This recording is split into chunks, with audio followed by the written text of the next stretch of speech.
记者吴瑞慈综合报道，王牌制作人罗PD操刀制作。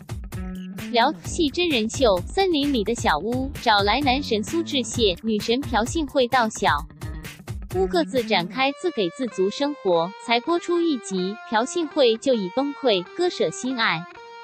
实物反观苏志燮老神在，被网友称佛系欧巴。第2集中，苏志燮安逸到在镜头前倒头大睡，虽然发出打呼声，但男神魅力不减。被一样很帅，苏志燮在真人秀里秒睡还打呼，图里。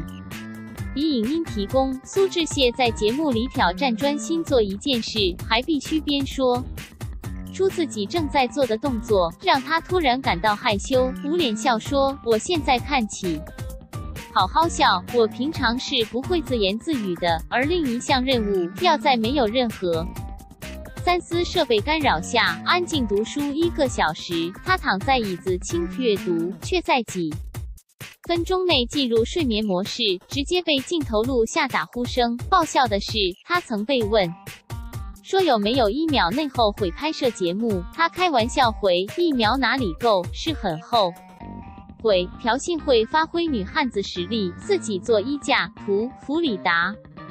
Y 影音提供，相较于苏志燮的沉稳，朴信惠反应活泼俏皮。她在第2集展现独立一面，霸气拿锯子锯树枝做衣架，岂料树枝太顽强，她费了9牛2虎之力才完工，最后细心地拿磨砂纸磨掉树皮，成品完成后立刻使用。朴信惠越看越满意，开心称太美了，展现女汉子的魄力。森林里的小屋每周6在弗赖迪影音上架播出。